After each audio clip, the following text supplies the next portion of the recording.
Voilà, on y est. Bonjour à tous et à toutes. Bienvenue dans cette émission webinaire portée par le collectif Casasso, qui regroupe plusieurs associations de La Réunion, qui se sont mobilisées il y a un mois de ça pour soutenir la vie associative dans cette période de confinement Covid-19. On est d'ailleurs sur la cinquième ou sixième édition d'un webinaire où précédemment on a abordé les questions d'activité culturelle pendant le confinement, des questions de mesures d'activité partielle pour les associations ou comment gérer son association, son conseil d'administration dans son assemblée générale.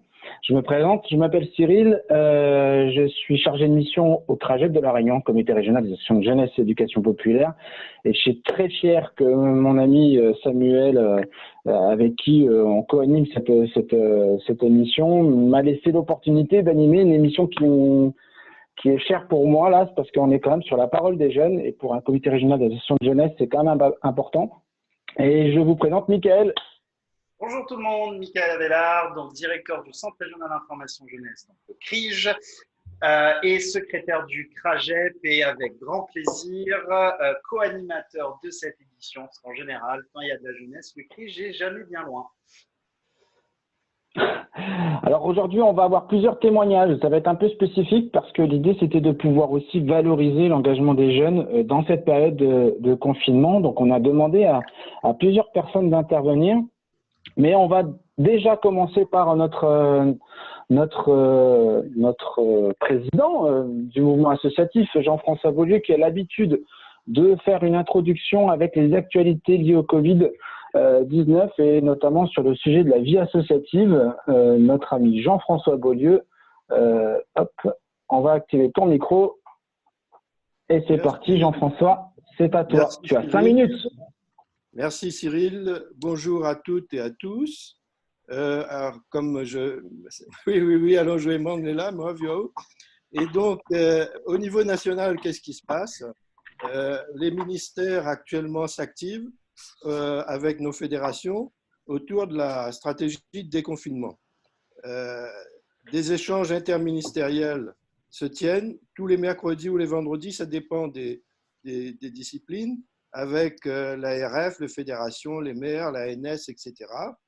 Et suivant les disciplines, suivant leurs missions, chacun est en train de préparer dans des notes, des directives, voire des guides, sachant que se dessine le déconfinement. Bon, je ne vais pas revenir sur ce qu'a dit notre président de la République ou du Premier ministre, mais il se dessine 3 phases. La première étape, le 11 mai, si c'est maintenu, une première étape du 11 mai au 15 juin, une deuxième étape à partir du 15 juin, et enfin une troisième étape août-septembre. Alors, la doctrine sanitaire qui sera établie nous donnera bien sûr un cadre, mais on se doit de pouvoir anticiper pour être prêt le moment venu. Voilà au niveau national. Il y a aussi un soutien DLA-ESS qui est en ligne pour les petites associations en grande difficulté. La somme qui a été allouée, l'enveloppe au niveau national, n'est pas très importante, mais ça pourra aider certaines associations. Autour de 5 000 euros. Ça va être ensuite instruit par France Active. Voilà. Alors, au niveau régional, dans le cadre du dispositif de travail territorial qui a été mis en place par M. le Préfet via l'OSGAR, on a transmis un premier rapport sur nos actions pendant la crise. Et le web binaire, comme on est aujourd'hui, étant un des piliers. Tout à l'heure, vous allez témoigner sur ce que vous avez pu faire, réaliser, contribuer, innover le plus souvent. Alors, n'hésitez pas à valoriser votre place. Surtout, exprimer sur comment vous voyez demain à la sortie du confinement. Sachant qu'on sait maintenant que nous allons devoir vivre avec ce virus pendant encore longtemps. La solidarité que nous exprimons ici devrait nous ouvrir un certain nombre de pistes sur notre vivre ensemble, notre faire du commun, mais aussi essayer de mutualiser, capitaliser l'ensemble des bonnes pratiques que nous avons pu acquérir au cours de cette crise. Voilà. Les dernières informations que j'ai, l'enquête qu'a lancée la CRES et le MAR s'est clôturée dimanche. On aura les analyses bientôt qui paraîtra sur notre site Casasso. Par ailleurs, nous avons dans le rôle de plaidoyer la CRES et le MAR. On a envoyé un courrier sur la mise en application des mesures qui avaient été retenues au niveau gouvernemental à toutes les autorités et notamment à la Fédération des banques. À ce jour, on a reçu réponse de la Fédération des banques qui a tenu compte de certaines de nos préconisations. Voilà. Voilà où on en est sur l'actualité nationale et régionale. Alors, on compte sur vous pour nous faire remonter, car ce webinaire nous permettra justement de capitaliser ce qu'on voudrait faire dès demain. Et par rapport à vos initiatives qui ont abouti à un certain nombre d'actions qui pourraient être pérennes. Voilà. Bon travail, mi-écoute-azot. Merci Jean-François. Merci Jean-François. Merci beaucoup pour ton intervention. Je suis en train de régler juste le petit côté technique pour le Facebook Live qui est toujours un peu en train de galérer quand on a des connexions un peu bizarres. Je continue le travail, mais je laisse la parole à Jean-François Maillot de la DGSCS. Bien. Bonjour à toutes et tous. Merci de me donner la parole. Donc Jean-François Maillot, référent du service civique et par la même occasion, depuis la crise du Covid-19, référent de la réserve civique. Alors, tout d'abord, nous, on tient à saluer effectivement l'engagement de notre jeunesse. On a pu les voir à l'œuvre. Pour ceux qui sont en mission de service civique, bon, il y a eu des situations juridiques qui ont tous trouvé une place. Mais encore une fois, moi, je voudrais saluer effectivement cet engagement de la jeunesse volontaire, dynamique et surtout solidaire dans ces moments particuliers. Un grand salut également aux associations qui accueillent ces jeunes et qui mettent tout en œuvre pour qu'ils puissent continuer à œuvrer dans l'intérêt général. Moi, je vous donnerai juste quelques éléments, notamment pour ceux qui sont en mission de service civique. Du fait de la crise du Covid-19, vous avez été contraints par la mise en place des mesures, des consignes gouvernementales, soit d'interrompre votre mission de service civique. Alors, je dis bien interrompre parce que le contrat n'est pas rompu, c'est juste la mission qui est suspendue, ce qui veut dire que les indemnités dues tant par les services de l'État que par la structure d'accueil continuent d'être versées aux jeunes pendant toute cette période de confinement. Donc, c'était une première hypothèse. Soit vous êtes en confinement, donc mission interrompue, et vous êtes chez vous. Soit la structure dans laquelle vous faites votre mission de service civique vous permettez de continuer votre mission en télémission, pour ne pas dire télétravail, mais c'est bien en télémission. Ou soit carrément, la possibilité était donnée donc de réorienter ou d'aménager la mission parce que votre structure continuait à ses activités. Donc, voilà les trois situations dans lesquelles vous deviez vous retrouver. En tout cas, nous, on constate que beaucoup trouvent dommage de ne pas avoir pu continuer leur mission dans des conditions normales, c'est-à-dire en présentiel, d'être au contact de la population, mais vous comprenez très bien que les consignes imposées s'appliquaient à tous. Un petit mot très rapidement sur la réserve civique, parce que je vais vous donner un élément qui me semble important pour le département. À ce jour, nous avons 1547 personnes considérées comme utilisateurs de la réserve civique, c'est-à-dire des gens qui se sont inscrits sur la réserve civique. Et sur ces 1547 utilisateurs, on dénombre quand même 479 personnes jeunes en mission de service civique ou anciens services civiques. Malheureusement, c'est vrai qu'il n'y a pas eu autant de missions que de demandes, et c'est une bonne chose pour nous, parce que ce qui veut dire que la volonté est là, la générosité est là, la jeunesse est présente, Et même ceux qui se sont inscrits sur la réserve civique, s'ils n'ont pas trouvé de mission à ce jour, je pense que l'esprit d'engagement est à souligner. Ils sont bien présents, ils sont là. Et encore une fois, nous, on salue en tout cas cet engagement solidaire de la part de notre jeunesse.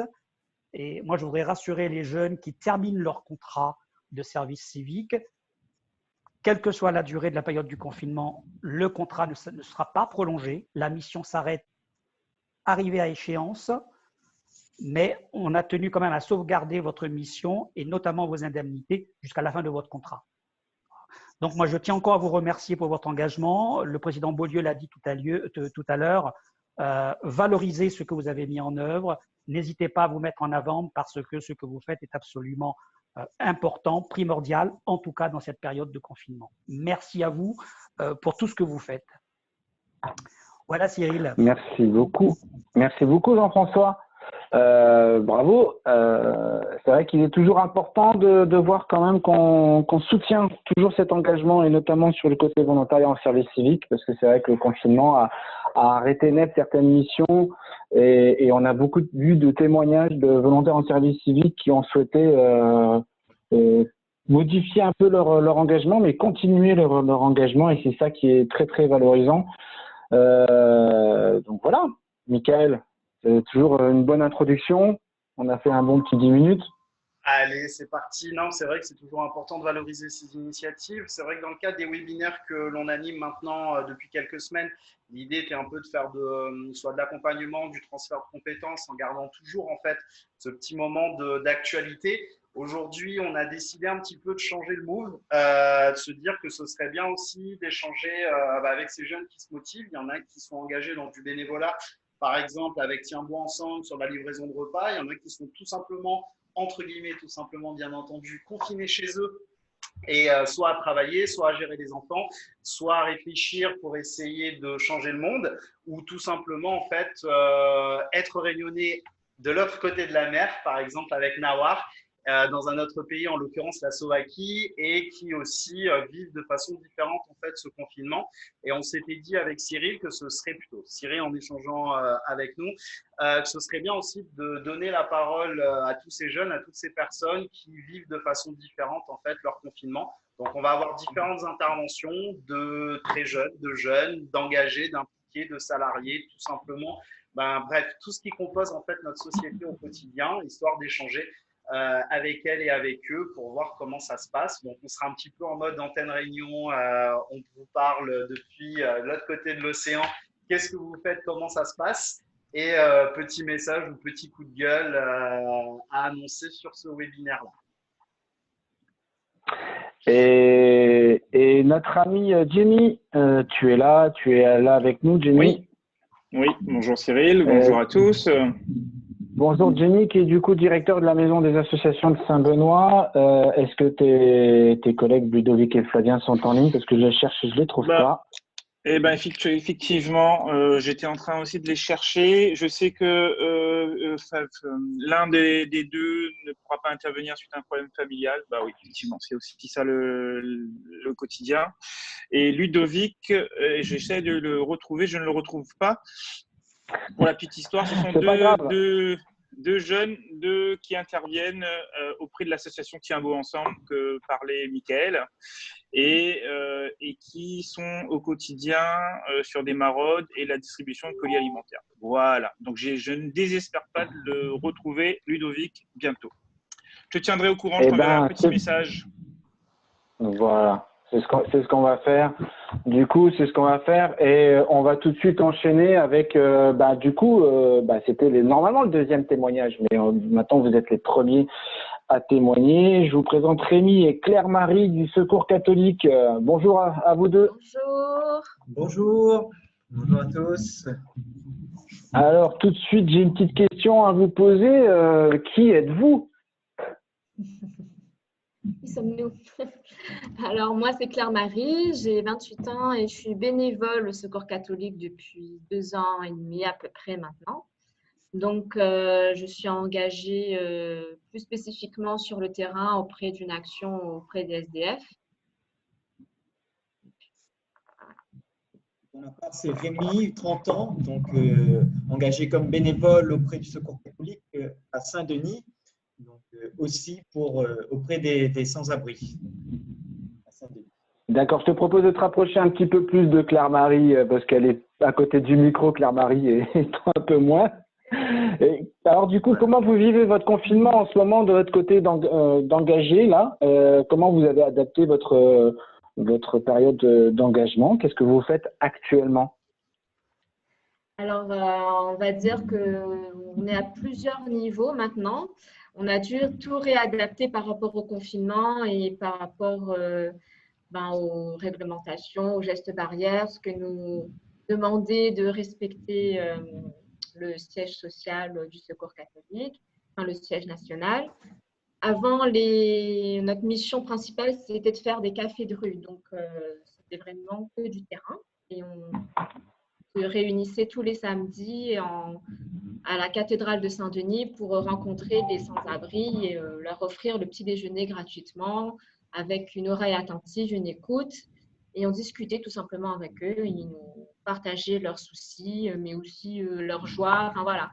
C'était un beau moment de fraternité, de partage. Et depuis le confinement, on a dû tout remettre, on va dire tout réadapter. On n'a plus le droit, évidemment, d'aller dehors.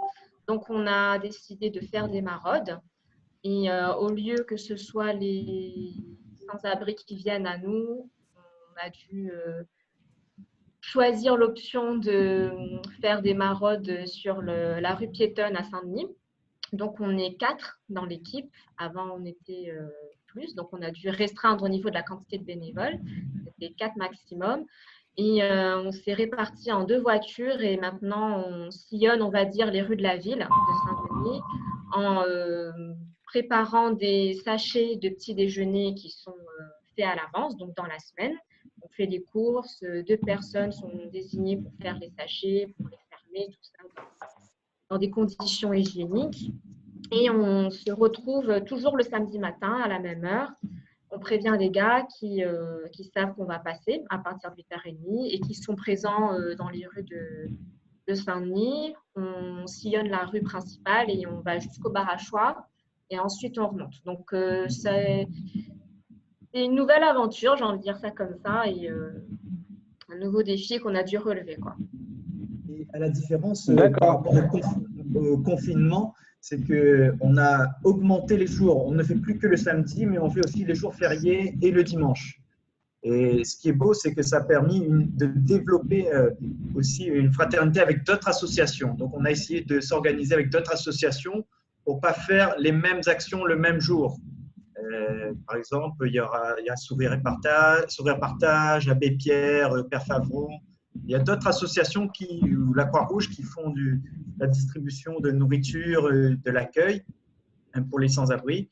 Et du coup, pendant ce confinement-là, ça nous a permis de développer davantage des liens avec d'autres associations pour organiser nos sorties. Et la façon dont c'est organisé… Donc là, on voit que il y a d'autres associations avec qui vous avez travaillé, vous travailliez avant, et là, c'est encore plus proche. Là, vous développez encore plus de partenariats avec eux. Exactement, tout à fait. Et ça, c'est un point positif d'ailleurs, très positif.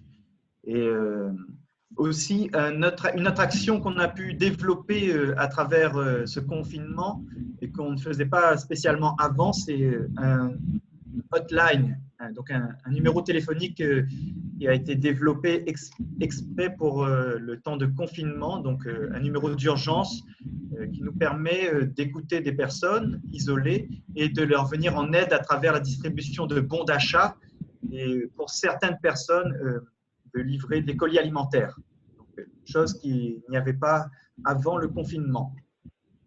Et pour ma part, je suis plus spécialement engagé à ce niveau-là. D'accord. Car c'est du temps plein tous les jours. Et juste pour finir votre intervention, j'ai une question. Comment vous voyez l'avenir là, maintenant, après confinement? Vous, en tant que jeune engagé, quelle perspective pour l'après-confinement? Qu'est-ce que vous voyez pour la suite? Alors, on espère fortement que des jeunes vont vouloir s'engager, on va dire, sur une plus longue durée et plus intensément dans les associations parce qu'on voit pendant le confinement qu'on a besoin de personnes qui se dévouent et qui n'ont pas peur d'aller sur le terrain et prendre des risques pour aider les autres. Donc, on espère vraiment. On a eu pendant la maraude, on a rencontré une femme, justement, qui nous voyait faire la distribution des sachets et qui nous avait proposé spontanément comme ça de nous aider et de rejoindre l'équipe de bénévoles. Donc ça, c'est plutôt une belle perspective au niveau de l'engagement. Et aussi, par rapport aux lignes téléphoniques, on aimerait peut-être que ça puisse se poursuivre, donc cette visite des personnes isolées, à continuer quelque chose à travers ce numéro d'appel d'urgence pour les personnes isolées qui sont dans des situations de grande précarité. Et donc vous voulez en fait pour la suite, vous voulez continuer votre engagement, ça c'est sûr. Moi c'était vraiment l'idée pour l'avenir. Vous voyez comment votre planète là? Vous? Comment on voit notre planète? Pour moi, pour ma part, ce serait important qu'il y ait un vrai changement sociétal. Donc, à travers ce confinement qui nous permet de réfléchir, de nous remettre en question, de dire comment je veux améliorer ma planète, comment je veux venir en aide à mon prochain, qu'est-ce que je peux faire? On voit qu'à travers le confinement, qu'il y a des possibilités et qu'on peut dégager un peu de temps pour l'autre. Donc, à travers la charité, le service de l'autre. Et si ça peut réveiller les consciences par rapport à cela. Super. Merci beaucoup Rémi et Claire-Marie. Merci beaucoup pour votre intervention. Et puis, bon courage dans vos maraudes. Et puis, n'hésitez pas à donner vos informations dans l'espace de conversation en bas. Votre numéro de téléphone, là, le numéro vert que vous mettez en place, n'hésitez pas parce que je suis persuadé que les gens qui sont connectés là maintenant ou ceux qui vont regarder la rediffusion, ils connaissent peut-être des gens qui sont dans la rue ou des gens qui sont dans le besoin et qui pourront utiliser ce numéro de téléphone-là. Donc, n'hésitez pas à le rajouter en bas dans l'espace de conversation. Merci Rémi et Claire-Marie. Merci de nous avoir donné la parole. Alors, oui, effectivement. Nickel. Hop, on entend. Oui, on entend. Donc, un exemple d'implication au quotidien par des jeunes du territoire. On a aussi des personnes qui travaillent, qui gèrent bébé ou les enfants à la maison en galérant avec One ou ma classe à la maison. Donc, c'est le cas aussi de Ornella et de Carole qui concilient vie de famille, vie professionnelle. J'attends pendant 2h45 de Carrefour pour faire les courses pour plus trouver du billet d'œuf. Les petits tracas du quotidien, mais ça n'empêche pas que ça fait partie aussi de notre vécu pendant cette période de confinement. Donc, Carole, on va commencer par Carole. Est-ce que tu peux te présenter en quelques instants ce que tu fais, tes activités en cette période de confinement et ensuite on passera à Ornella. Donc voilà, je m'appelle Arnaud Carole. Je suis engagée auprès des conseils des jeunes dionysiens et qui m'a permis aussi d'intégrer le groupe Cosman. Donc Cosman qui associe plusieurs jeunes engagés de différentes associations de jeunes. Donc pour mon âge, j'ai 28 ans, je suis maman de 2 enfants à 4 et 6 ans et en même temps je travaille, ce qui fait que ça fait un peu trop, mais j'aime ça. Et, tu travailles dans quoi, Carole? Comment? Tu travailles dans quoi, Carole? Je suis assistante logistique à la centrale d'EDF au port. Et donc là, ça fait bientôt 1 an que je suis là-bas. Et donc voilà. Et par rapport à la vie depuis le confinement, donc on m'a mis en mobilisable, ce qui fait que je ne travaille pas à la maison, je ne fais pas de télétravail, mais qu'ils peuvent m'appeler si besoin. Donc je me déplacerai au bureau. Donc ce qui m'est déjà arrivé plusieurs fois pendant ces dernières semaines. Et donc, comment je vis cette vie-là? C'est assez compliqué. C'était surtout au début, donc par rapport à l'école à la maison. Donc, c'était assez compliqué par rapport à mon fils. j'arrivais pas forcément, j'avais pas le côté pédagogique pour pouvoir l'enseigner de la même façon que sa maîtresse, donc ce qui est un peu normal. Mais en même temps, c'était frustrant pour moi, en fait, parce que j'avais peur qu'il s'y perd entre-temps, sans savoir quand est-ce qu'on allait avoir la vie normale. Mais du coup, j'en ai en parlé à la maîtresse qui m'a un peu aidée moralement et essayé de me faire comprendre des choses. Et j'ai aussi en parlé au groupe Cosmo, qui m'ont envoyé pas mal de documents très intéressants, donc ce qui m'a fait que ça m'a beaucoup aidé pour la suite. Donc aujourd'hui, le mot phare, c'est l'organisation. Il faut savoir s'organiser par rapport aux cours, mais aussi il y a la préparation du déjeuner et en même temps les webinaires et aussi les coups de téléphone du boulot. Enfin, il y a tout ça. Et les courses, comme vous avez dit tout à l'heure. Donc, effectivement, hier, j'ai dû patienter 2 heures à Carrefour. Mais voilà, c'est comme ça, donc on doit s'y faire. Mais maintenant, donc aujourd'hui, j'ai quand même trouvé le rythme, ce qui fait que c'est plus agréable qu'au début. Et là, par rapport à la reprise, donc le déconfinement, j'ai décidé de ne pas envoyer mes enfants parce que j'ai quand même quelques craintes. Et je me dis qu'ils sont encore en primaire et que comme la fin d'année scolaire est bientôt, je me dis que c'est pas... pour moi, ce n'est pas primordial de les envoyer là comme ça. En plus, j'ai déjà trouvé mon rythme, donc ce qui fait que ça me dérange pas de les garder. D'accord, merci Carole pour ce témoignage de vie quotidienne. Ornella, on va passer à toi, donc un petit peu sur le même principe. Qu'est-ce que tu fais dans la vie? Je crois qu'on s'est déjà croisé quelque part. Ton visage me dit quelque chose.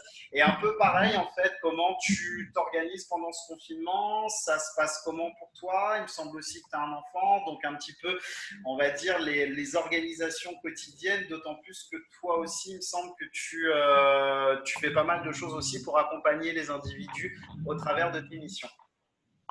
Oui, donc bonjour à tous, je suis Ornella et effectivement, je travaille au CRI, je suis chargée d'accompagnement et information jeunesse sur le volet numérique et Promeneur Jeunesse. Et en fait, Promeneur Jeunesse, c'est tout simplement accompagner les personnes, qu'ils soient jeunes, moins jeunes, les proches, les familles, sur tous les outils numériques pour un usage responsable. Et du coup, je fais aussi mon rôle d'informateur jeunesse. Je les accompagne sur les dispositifs, je les oriente. Et je propose aussi des ateliers thématiques et des accompagnements individuels sur le numérique. Et effectivement, oui, j'ai un petit garçon de 4 ans. Et je rejoins totalement Carole sur le fait que le plus compliqué, ça a été l'organisation par rapport à l'école à la maison. Déjà, il faut s'improviser prof. Pas tout le monde peut le faire. Et clairement, au début, j'ai vraiment eu des difficultés. Non pas en termes de créativité, parce qu'avec un petit gamin de 4 ans, il faut beaucoup de créativité et aussi beaucoup de patience. Au départ, je n'avais pas ça, donc ça se passait assez mal. Mais finalement, on a réussi à trouver un rythme aussi au bout d'une semaine. Et j'utilise ce que je fais au quotidien pour réadapter ça en activité ludique avec lui. J'ai découvert des choses que je ne faisais pas avant. Notamment, je ne faisais pas de cuisine forcément avec lui, maintenant j'en fais. Et ça lui permet de découvrir les aliments, les goûts, de créer des activités ensemble. On fait de la pâte à sel, chose que je ne faisais jamais avant, merci YouTube. On fait des gâteaux, voilà, on fait plein de trucs ensemble. Et j'ai redécouvert mon fils et j'ai retrouvé ma place de maman. Donc finalement, ce confinement-là aura eu un impact positif là-dessus. Après, c'est vrai que je fais du télétravail en même temps. Donc du coup, l'organisation, ça a été 2 heures le matin pour l'école. Et puis après, il était presque en autonomie, on va dire. Mais c'est vrai que pendant le télétravail, en fait, je suis essentiellement sur les réseaux sociaux, Facebook et Twitter, où j'accompagne les personnes sur les mêmes missions qu'avant, mais en dématérialisé, à distance. C'est-à-dire que si par exemple quelqu'un a besoin d'aide pour faire ses démarches, notamment je prends l'exemple des impôts, c'est la grande mode en ce moment, la déclaration d'impôts. Donc ils peuvent se tourner vers moi par le biais des réseaux sociaux pour que je les aide à distance. Voilà. Après, je propose aussi des tutos. Donc nous, le réseau Promeneur Jeunesse a une page Facebook et un compte Twitter qui peuvent nous suivre via ces réseaux-là et ils peuvent nous contacter via message privé ou commentaire directement. Donc voilà un petit peu comment je m'organise. Et j'ai aussi rejoint la plateforme Solidarité numérique qui consiste justement à aider ces personnes-là via ce réseau. Donc voilà, plusieurs professionnels sont inscrits sur cette plateforme. Ok, super. Merci Ornella et Carole. Donc, pédagogie par le jeu, l'innovation, l'expérience, l'organisation. Avoir 15 mains, 15 bras, 50 doigts pour essayer de tout gérer. Est-ce qu'il y a un petit mot que vous voulez rajouter par rapport à la suite du confinement ou tout simplement en termes d'encouragement ou de Google au choix? Je continue, après je laisserai Carole prendre la suite. Moi, je pense que le confinement aura un double effet, c'est-à-dire qu'il y aura, je parle pour les jeunes, parce que pour la planète, franchement, j'ai pas d'avis, je ne sais pas.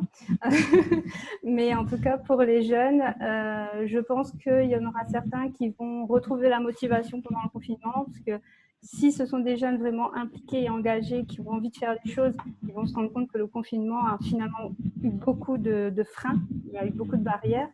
Et puis à l'inverse, je pense que ceux qui étaient déjà dans le décrochage, ça pourrait peut-être, ça a peut-être fait développer d'autres habitudes qui ne sont pas forcément négatives ni positives, mais il faudra retrouver un moyen de remotiver ces jeunes-là. Et à l'inverse, pour les entreprises, peut-être que finalement, ils vont se dire que ces jeunes-là pourraient peut-être aider. Je ne sais pas, peut-être que ça aura un effet chez les entreprises. Oui, on va redonner une chance aux jeunes, les encourager, les aider, parce que c'est vrai qu'on avait perdu ce côté-là.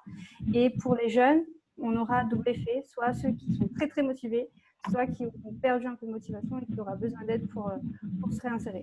Voilà. D'accord. Merci Ornella. Carole, un petit mot à rajouter?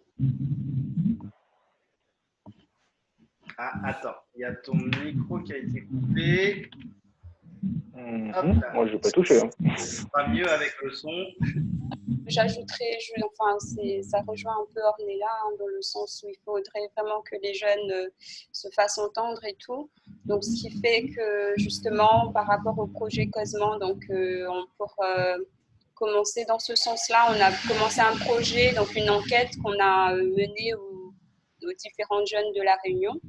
Donc, cette enquête, on aura le résultat d'ici la semaine prochaine. Donc, on souhaiterait vraiment que cette enquête aboutisse à quelque chose pour qu'on puisse donner la parole aux jeunes réunionnais.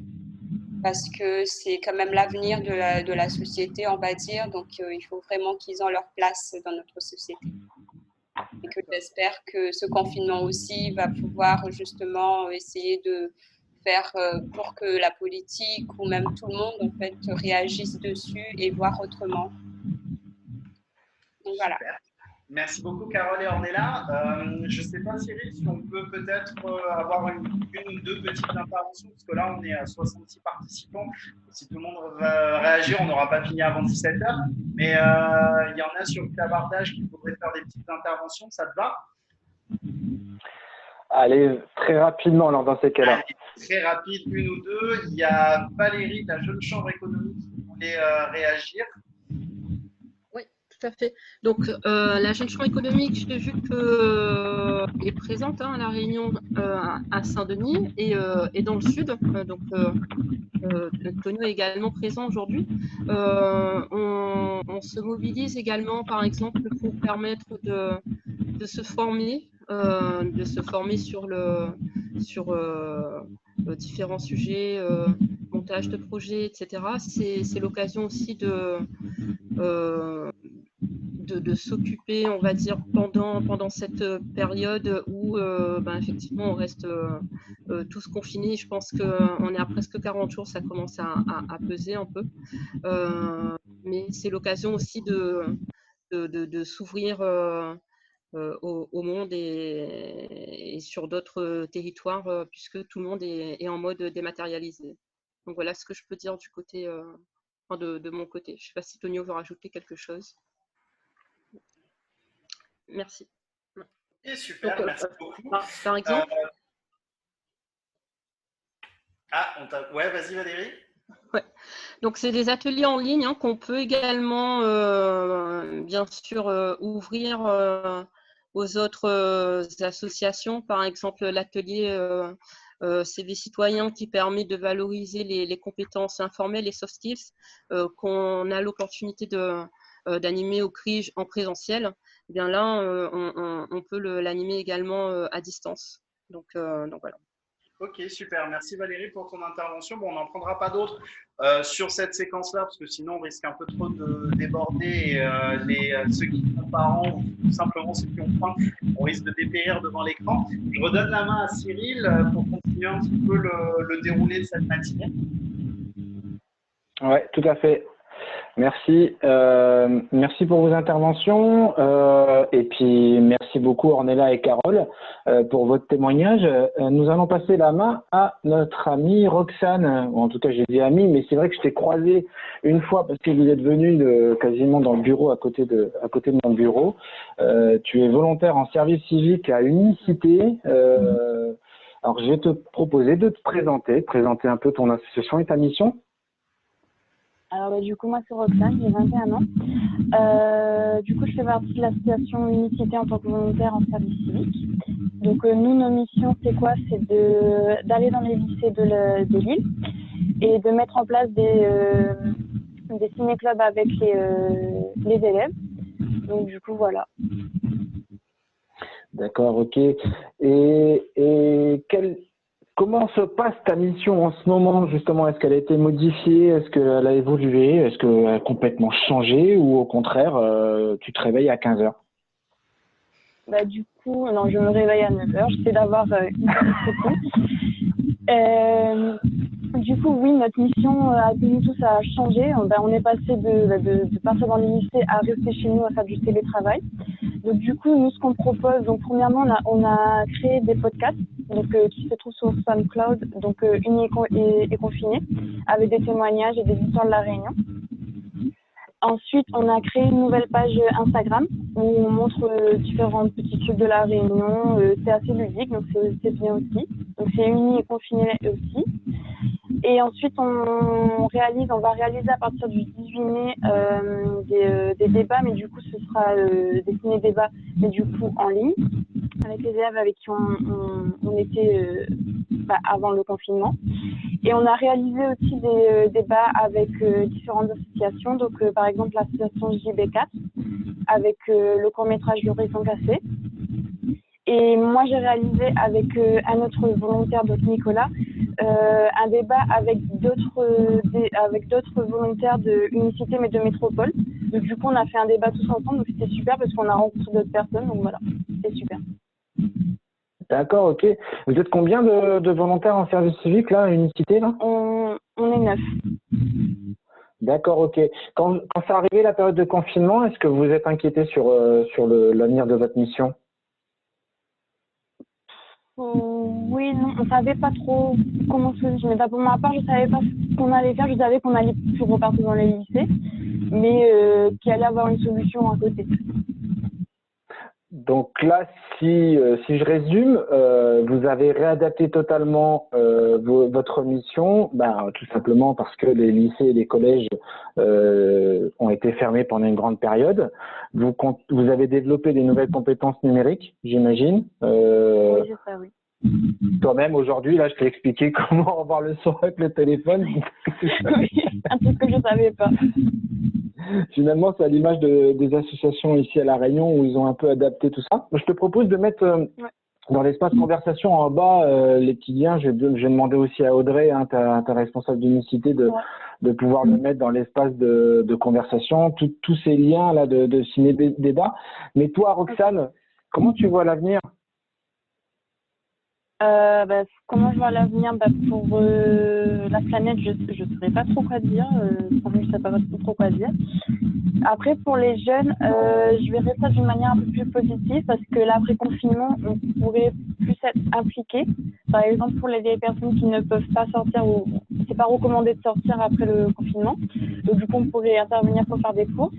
Également aussi pour les familles qui ont des enfants qui doivent aller au travail mais qui ne veulent pas envoyer leurs enfants à l'école, donc peut-être faire du babysitting. Donc voilà. D'accord. Et toi, tu vois comment ta suite après ton volontariat en service civique? Ben, moi, la suite, je voulais reprendre mes études. Mais du coup, je sais pas si ce sera possible. Enfin, je sais pas. On verra. Je sais pas. Je saurais pas quoi dire. D'accord, ok. Bon, ben, merci beaucoup, Roxane. N'hésite pas donc de mettre tes éléments. Bravo, en tout cas. Bravo aussi à tes collègues tes 7 autres ou tes 8 autres volontaires en service civique avec vous. Et c'est vraiment super sympa. Jean-François, je te vois lever la main. Oui, tout à fait. Ouais, c'était juste pour la féliciter. D'abord pour la féliciter et puis pour lui dire merci pour son témoignage. Mais elle disait qu'elle était un petit peu inquiète pour l'après-service civique. Elle ne savait pas encore ce qu'elle allait faire. Je pense qu'il n'y a pas mieux placé, effectivement, qu'Audrey Bacal, qui était également présente, pour discuter avec elle, avec Roxane, de son projet d'avenir et de réfléchir ensemble.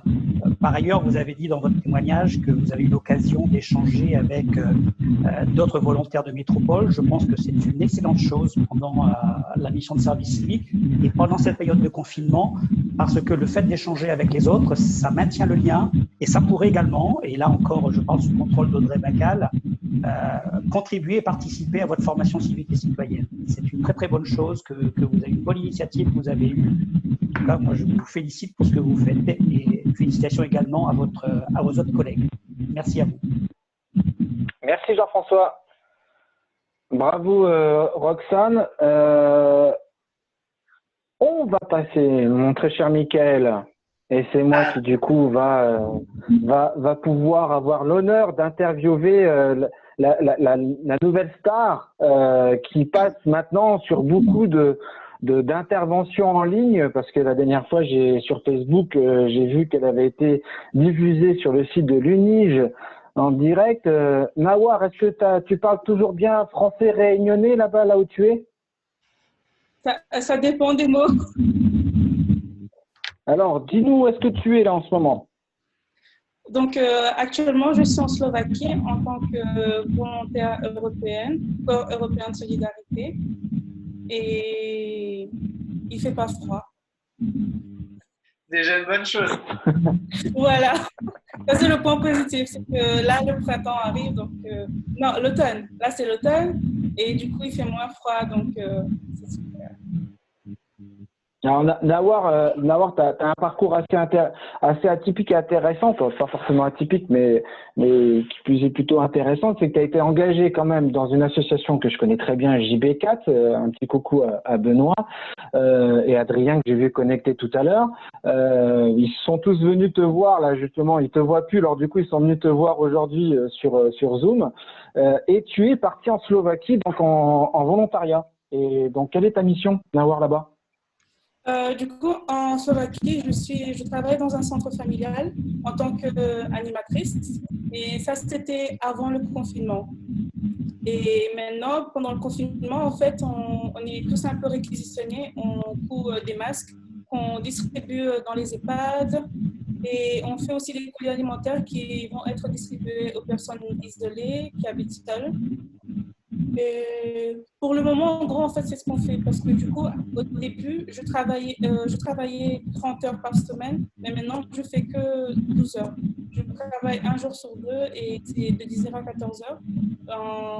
La préparation de colis alimentaires, la distribution des masques, et tout ça, bien sûr, en respectant les mesures mises en place, les distanciations sociales et le port des masques, les désinfections. D'accord. Et comment ça se passe en Slovaquie? Est-ce qu'on est confiné comme à La Réunion complètement? Ils ont fermé les frontières, ils font des... Je sais pas. Et ce qui s'est passé en Slovaquie, c'est qu'à partir du moment où ils ont décidé de fermer les frontières, les gens se sont dit l'heure est grave. Et à ce moment-là, en fait, tout le monde a pris sur lui. À ce moment-là, du coup, tout le monde a compris que c'était pas une blague et les gens sont restés chez eux. Ils ont réellement minimisé les sorties. Ils sortent chez eux que pour aller à la pharmacie ou aller au supermarché. Et après, il y a eu aussi une grosse campagne sur les réseaux sociaux. Donc, sur ce coup-là, c'était plutôt bien géré, on va dire. Et quel est ton regard sur du coup le confinement à La Réunion, de là où tu es? Après, mon avis, sincèrement, je ne suis pas à La Réunion, mais d'après ce que je vois sur les réseaux sociaux, j'ai plus l'impression que la crise a été mal gérée en fait par la France et aussi par le gouvernement. C'est mon point de vue en tant que quelqu'un de l'extérieur. Parce que comparé à ce que nous, on vit ici, on n'a pas l'impression d'être en prison. Et moi, ce que je vois sur les réseaux sociaux, c'est des gens qui se plaignent continuellement pour dire oui, on n'a pas le droit de sortir, je me suis pris une amende. Et du coup, ça, ici en Slovaquie, il n'y a pas. Il y a juste eu au moment de Pâques où ils ont mis l'armée sur les routes pour pas que les gens se déplacent de ville en ville. Mais c'était que pendant Pâques. Et après, c'est redevenu enfin normal. D'accord, tu arrives à garder le lien quand même avec ta famille à La Réunion, là-dessus, il n'y a pas de souci. Oui, on va dire c'est un peu plus compliqué, mais oui, on y est quand même, parce que je le rappelle aussi, on est en Ramadan en fait en ce moment, et ce qui se passe, c'est qu'à La Réunion, la nuit tombe plus tôt qu'ici en Slovaquie, et du coup, c'est assez marrant parce qu'ils m'appellent à 18h quand ils ont déjà fini de manger et tout, et moi ici, il n'est que 16h, le jour bat son plein, et donc c'est plutôt marrant. Le fameux décalage horaire où ils te regardent en train de… Ouais, j'imagine. Et l'avenir, alors du coup, je vais poser la même question que j'ai posée aux autres. L'avenir, comment tu vois toi maintenant en tant que jeune, Nawar? Toi qui en plus est dans un… tu as testé la mobilité, tu as testé ton engagement volontaire en service civique. Comment tu vois la place des jeunes dans l'après-confinement? Quelle perspective d'avenir? Moi, déjà, ce que j'ai remarqué à ce moment précis, dans cette période-là, c'est qu'il y a quand même beaucoup d'initiatives qui ont été mises en place par des jeunes. Il y a beaucoup de jeunes qui ont eu l'initiative de se dire, bon, ben, au lieu de rester à la maison et ne rien faire, pourquoi ne pas faire quelque chose pour moi ou pour la communauté? En tout cas, ici en Slovaquie, c'est quelque chose que j'ai remarqué, c'est que les jeunes ont plus tendance à prendre l'initiative de faire des choses pour la communauté. Et sincèrement, je l'espère que c'est aussi la même chose sur La Réunion parce que j'ai aussi vu des publications sur les réseaux qui disaient qu'aux personnes isolées, s'ils avaient besoin de quelque chose, qu'il fallait juste accrocher un foulard vert au portail ou à la fenêtre. Et je me dis que des initiatives comme ça, dans le futur, ça va apporter que du bénéfice, que du bon.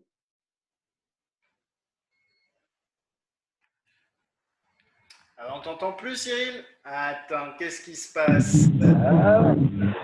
Je te remercie beaucoup, Nawar. C'est très gentil. Et il te reste combien de temps de volontariat là-bas? Du coup, il me reste, on va dire, 2 mois. À partir du 1er mai, je vais commencer mon 2e mois et après, fin juin, je l'espère, je pourrai rentrer chez moi.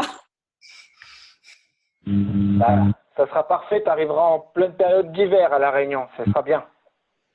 Mais l'hiver à La Réunion et l'hiver en Slovaquie, c'est pas la même chose parce qu'entre la neige et le -5, franchement, je préfère l'hiver à La Réunion. C'est sûr que tu ne trouveras pas d'ours qui se baladeront dans le parc de La Réunion, c'est sûr. Heureusement. Je te remercie beaucoup, Nawar. C'est très sympa à toi d'être levé aussitôt aussi pour venir nous faire un petit coucou et témoigner.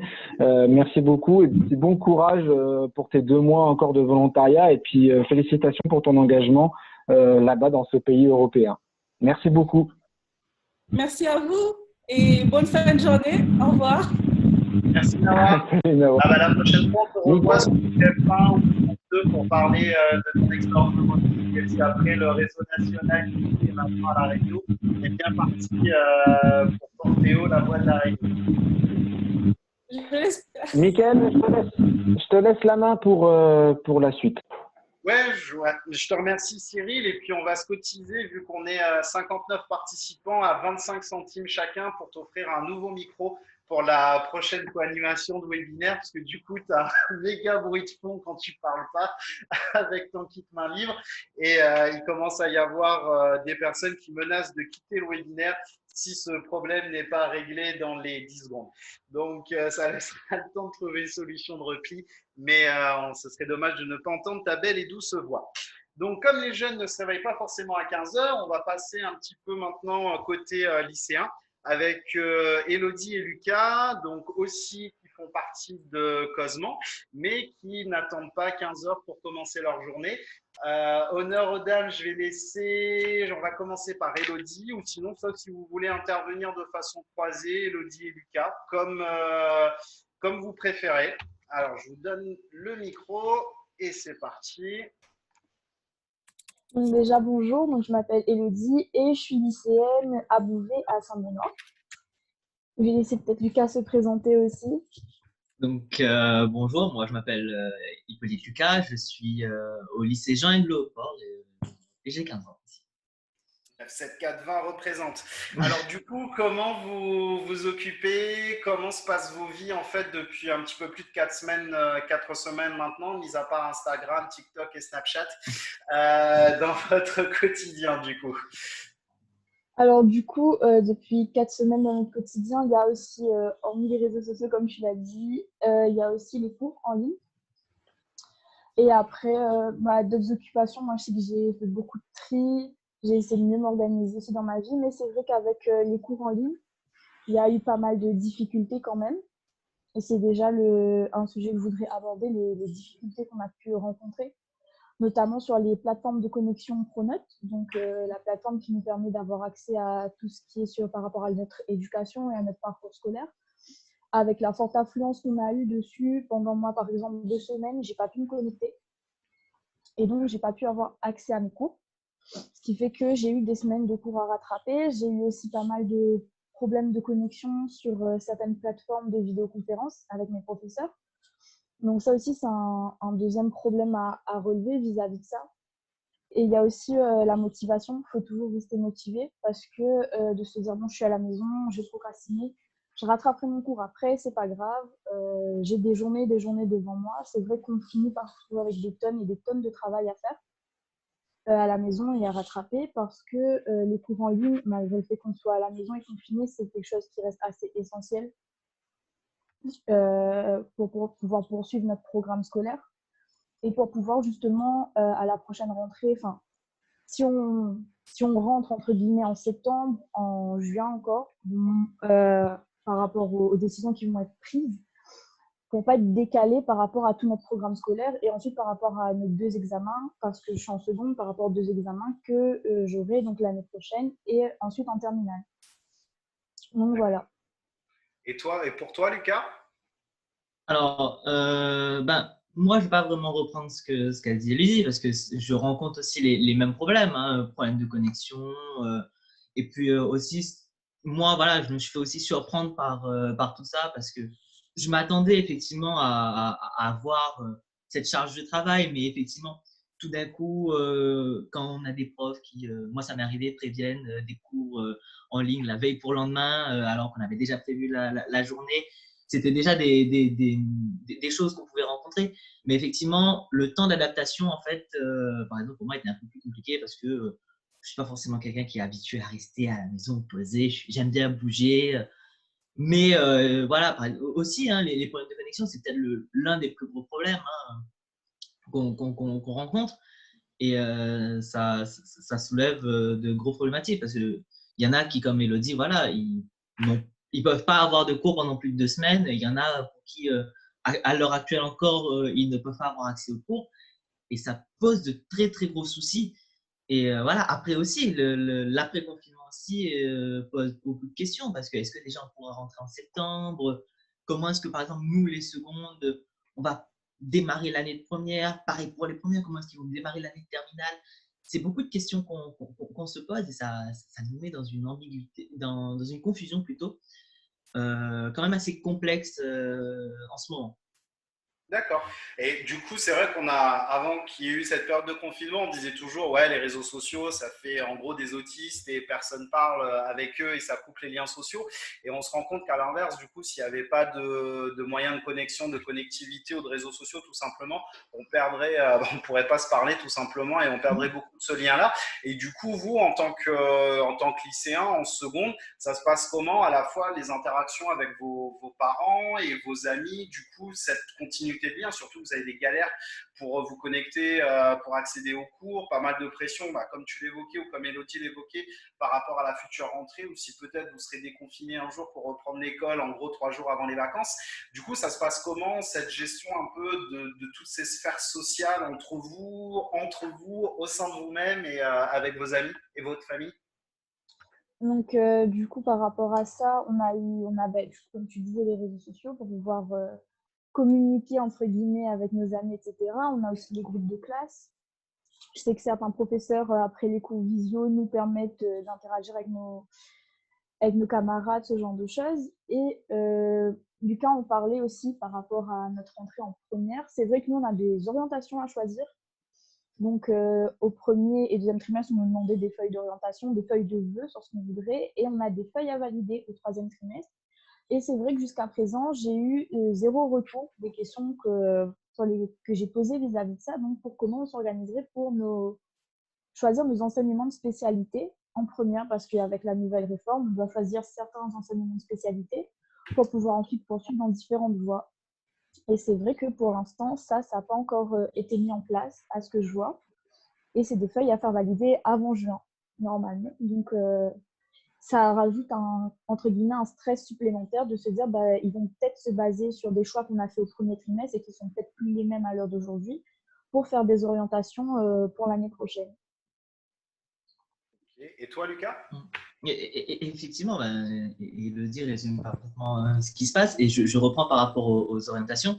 C'est pour nous les secondes, effectivement, la partie la plus problématique comme stressante parce qu'effectivement, il y en a beaucoup qui, en un trimestre, changent, on va dire, de choix parce qu'effectivement, ils se rendent compte qu'au final, ils ont plus d'affinité pour telle ou telle matière. Et effectivement, les fiches doivent être validées avant juin. On n'en rentrera pas avant juin. Donc, ça pose beaucoup de soucis sur l'après. Et il y en a. Et aussi, je rajoute, je ne sais pas si. Je crois que c'est comme ça. Mais en fait, en seconde, on doit valider justement l'année de seconde. Et souvent, le troisième trimestre est le trimestre décisif, justement pour faire ses preuves, pour montrer qu'on a compris la seconde, on la valide. Voilà, que ce soit par les choix ou par l'année même de seconde, il y en a beaucoup pour qui c'est c'est le trimestre de rattrapage, pardon. Et mais c'est les élèves qui malheureusement sont actuellement en décrochage. Et il se peut fortement que eux, à cause de ce trimestre raté, seront dans l'obligation de redoubler. Et c'est malheureux parce que ça soulève de très gros soucis. Voilà, autant dans l'orientation que effectivement dans ces élèves qui risquent fortement de redoubler l'année prochaine. D'accord. Merci en tout cas pour ce rapide témoignage en espérant que tout va très rapidement se décanter pour vous. Est-ce que vous avez quelque chose à rajouter en termes de messages de motivation ou de coup de gueule supplémentaire? Mais très rapidement. Très rapidement parce que Lucas et Elodie, si tu les lances, ils vont partir et ils vont prendre une demi-heure. Je commence à les connaître, les diagnostics. Non, juste en 2 mots, l'organisation et la motivation. Et voilà. Moi, rapide, mais très très rapide coup de gueule. Hein, c'est vraiment. En fait, c'est par rapport à l'outil numérique en lui-même. Hein, on a remarqué que chez les élèves, au début, on pensait qu'ils allaient pouvoir utiliser tout ce qui est ordinateur et autres. On s'est rendu compte qu'au final, pas tant que ça. Et pareil pour les profs, hein, il y en a beaucoup qui n'ont jamais eu de formation là-dessus. Et c'est quelque chose que je trouve fortement dommage et qui, sur l'avenir, devrait être un peu plus important. Voilà. Ok, super. Merci en tout cas pour ce témoignage. Bravo. Petite dédicace à Samuel qui nous regarde de loin. Puis je redonne la parole ou pas. Ça va dépendre si ça déconne toujours son micro ou pas à Cyril. Ah, logiquement, j'ai changé, mais c'est ça la difficulté d'habiter un peu dans les hauts. Et voilà. Et c'est ça aussi le travail à la maison. Oui, merci beaucoup Lucas et Elodie. C'était très important pour nous d'avoir des lycéens qui témoignent. Je suis désolé, mais on voit qu'effectivement vous avez des questions dans l'espace de conversation, mais on va pas pouvoir vous faire témoigner tous parce qu'on a encore une suite d'interventions. Et là notamment Larissa qui était tout à l'heure sur mon écran. Bah, elle est pas là, elle est pas là, elle est pas sur son écran. Il y a une chaise vide, donc je vais pas faire la conversation avec Larissa, ça va être un peu compliqué de faire la conversation avec une chaise vide. Mais par contre, ce qu'on peut peut-être faire, c'est que je peux peut-être parler avec Raphaël, si Larissa après elle revient. Raphaël, bonjour. Bonjour à toutes et à tous. Raphaël, je t'ai invité, on t'a invité parce qu'on se connaît un petit peu. Tu fais partie du CNAGEP, du Comité national des actions de jeunesse et éducation populaire. C'est notre pendant national. Donc tu es à Paris là en ce moment, si je me trompe pas. Non, je suis pas. Je suis redescendu un peu plus au sud. Je suis à Lyon. Ah d'accord, ok. Bon, deuxième capitale de la France. Je te laisse te présenter et puis m'expliquer un petit peu ce que veut dire le Big Bang jeunesse. Ça nous intéresse et ça correspond un petit peu à ce qu'on essaie de faire aussi à La Réunion au travers de différents projets comme Cosement, Cragep et avec Prodige et plein d'autres sur la place des jeunes dans les instances qui les concernent. Je te laisse te présenter. Yes. Du coup, bonjour à toutes et à tous. Donc, je m'appelle Raphaël, j'ai 24 ans. Je suis étudiant en STAPS, en Master 1. Et cette année, je suis en année de césure parce que je suis engagé, du coup, comme l'a dit Cyril, au CNAGEP en tant que vice-président, mais aussi à la FAGE, qui est la Fédération des associations générales étudiantes, première organisation étudiante de France. Et je suis le premier vice-président. La FAGE et le CNAGEP sont signataires d'une plateforme qui est la plateforme des Big Bang de politique jeunesse, du coup, qui est une coordination de différents réseaux, que ce soit associatifs, réseaux syndicaux, organisations, qui ont pour but de représenter et de défendre la jeunesse et l'éducation populaire. Et du coup, là, à l'heure actuelle, la jeunesse par différentes actions et notamment différentes positions à travers des communiqués de presse et un portage politique auprès des décideurs politiques. Cette plateforme, elle a été créée en 2012 et elle est active dès qu'il y en a besoin en sortant des communiqués de presse. On a sorti le dernier communiqué de presse il y a quelques jours et on revendique des droits pour les jeunes à l'heure actuelle parce que on se rend compte que les jeunes sont très durement touchés par cette crise et qu'il y a une grosse précarité qui arrive, il y a des inégalités sociales qui sont très importantes et il faut absolument permettre aux jeunes de trouver sa place dans la société et surtout de pouvoir s'en sortir parce que on en discutera après si j'ai bien suivi l'ordre des questions, mais on est très inquiet pour la suite au niveau de la jeunesse parce que sont totalement délaissés et nous on se rend compte qu'à travers plusieurs organisations dans lesquelles je fais partie que les jeunes aujourd'hui sont très en danger pour beaucoup. D'accord, super. Alors, je ne sais pas si vous l'avez vu, le communiqué de presse Big Bang Jeunesse, mais on va pouvoir aussi vous le diffuser. Tu peux peut-être l'envoyer si tu l'as sur ton ordi dans l'espace de conversation. Ça peut être intéressant. Yes, je le ferai ça juste à la fin de l'intervention. Je le mettrai directement. Une petite touche étudiant parce qu'effectivement tu représentes une association, une fédération étudiante, la FAGE. Comment ça se passe la suite des études là, à l'université? C'est très compliqué, comme je le disais, il y a eu des inégalités qui sont très importantes parce qu'on a une grosse fracture numérique. Alors le numérique, du coup, permet de pouvoir avoir une continuité pédagogique pour les étudiants, mais comme mes collègues de lycée, je pense qu'on a aussi beaucoup qui n'ont pas accès forcément soit à un ordinateur par manque de moyens, soit même à une bonne connexion. Et du coup, on se retrouve avec une inégalité très importante parce qu'on a des étudiants qui peuvent étudier, qui peuvent continuer à étudier et qui se retrouvent moins touchés par ce confinement. et d'autres qui se retrouvent très, très touchés, qui ne peuvent plus étudier, qui ne peuvent pas avoir accès aux cours, qui ne peuvent pas réaliser leurs examens et du coup qui se retrouvent sans possibilité d'avoir de réelles aptitudes au niveau universitaire. Donc, c'est très compliqué. Et en plus de ça, on rajoute tous les étudiants qui sont en situation de précarité, qui sont isolés dans leurs 9 mètres carrés au Crous parce qu'ils n'ont pas pu rentrer chez leur famille, qu'ils ont perdu leur job étudiant parce que du coup, ils sont confinés, que le job étudiant ne peut pas marcher, du coup, qu'ils ne peuvent pas payer leur loyer, qu'ils ne peuvent pas payer à manger. Donc, au niveau étudiant, c'est très, très compliqué. On est très inquiet pour la suite. D'accord. Eh ben, merci beaucoup, Raphaël. Enfin, merci. Vous êtes inquiet et donc merci de porter quand même la parole des jeunes ou en tout cas de vous regrouper sur cette plateforme-là. C'est vrai qu'il est quand même important d'avoir ces instances-là et à 24 ans, ton engagement, je te félicite vraiment. C'est vraiment cool. Et les jeunes de Causement ont pu te rencontrer plusieurs fois, notamment à notre rassemblement à Amiens et nos échanges ont été vraiment très, très intéressants. Je vous remercie beaucoup, Raphaël. Merci pour l'invitation.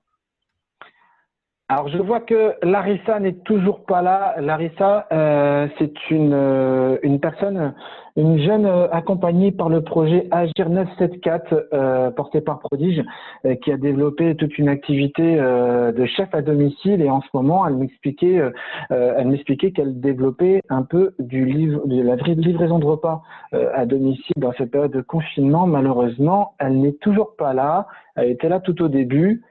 Bon. Et tant pis, j'ai essayé de l'appeler. C'est pas grave. Michael? Oui, Cyril, dis-moi tout. Je te laisse juste finir avec Carole notamment parce que finalement on a parlé d'un petit questionnaire tout à l'heure. Juste remettre peut-être une petite couche. Ah bah ouais. Du déguisement et du karaoké collectif, vu qu'on a 48 participants, mais on va passer sur effectivement l'enquête Causement. Carole, on te redonne la main. Tu en as parlé très rapidement lors de ton intervention. Est-ce que tu pourrais juste un peu nous expliquer le pourquoi du comment de cette enquête et qu'est-ce qui est un peu, en fait, qu'est-ce que vous recherchez au travers de cette enquête qui est diffusée auprès des jeunes du territoire âgés de 13 à 30 ans, initiée par Causement en partenariat avec le CRIJ et avec le soutien de la CAF, s'il te plaît. Oui, donc comme j'ai dit tout à l'heure, attendez un instant. Ah. je pense que son petit a ouvert la porte. Oui, excusez-moi, les aléas. Pas de problème. Du coup, donc, comme je disais tout à l'heure, donc je fais partie du projet Causement qui représente différentes jeunes de différentes associations. Donc, comme vous avez entendu tout à l'heure, il y avait Lucas, Elodie et il y en a d'autres de Prodige, des associations universitaires, etc. Donc, en fait, on souhaite maintenir les engagements des jeunes réunionnais, c'est-à-dire là, on a mis en place une enquête en fait anonyme pour recueillir les sentiments des jeunes sur la crise sanitaire qu'on vit actuellement. Donc, l'objectif était de donner la parole aux jeunes de 13 à 30 ans de la région et identifier les sujets qui intéressent ces jeunes-là durant ce confinement. Mais également animer des webinaires en fait pour donner la parole aux jeunes. D'accord. Et donc, du coup, cette enquête, elle est toujours en cours. Si on va remettre le lien de l'enquête, bon voilà, Cyril l'a remis, donc pour celles et ceux qui veulent y répondre. Et suite aux différentes réponses que vous allez récolter en fait au niveau de cette enquête, vous pensez au niveau de la commission Causement l'exploiter comment pour la suite?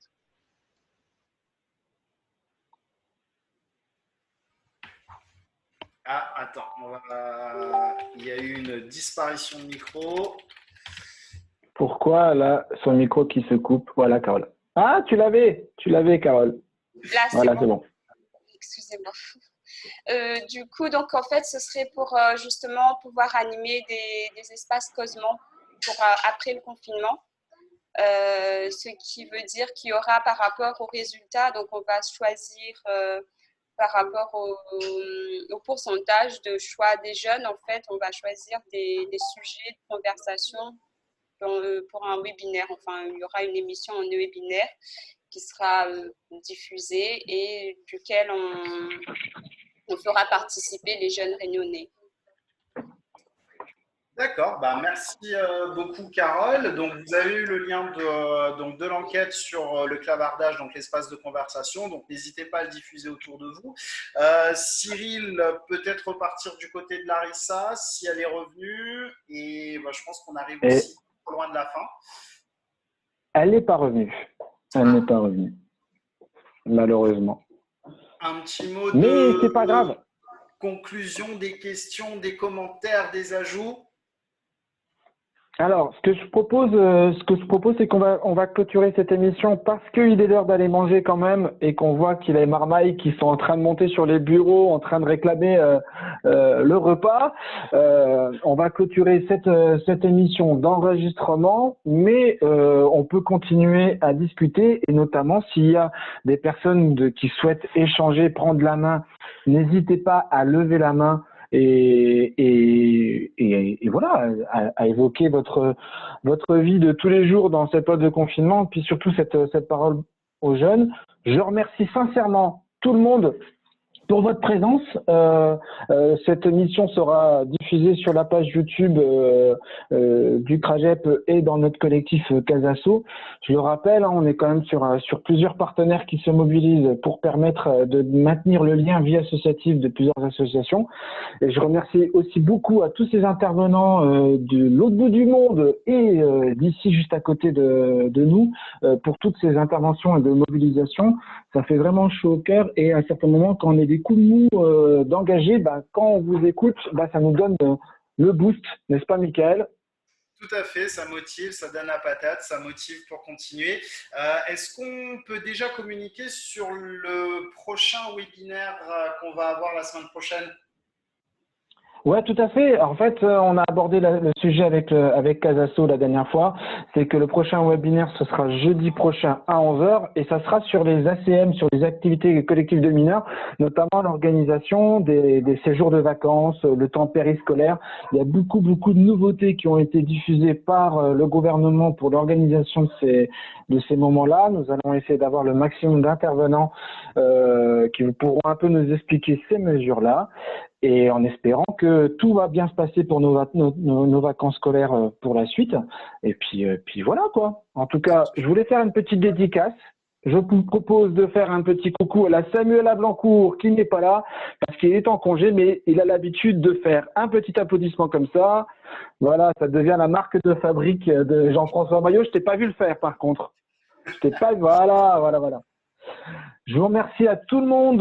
Je vous laisse connecter. On ne ferme pas cette réunion-là, mais j'arrête l'enregistrement. Merci à tous et à jeudi.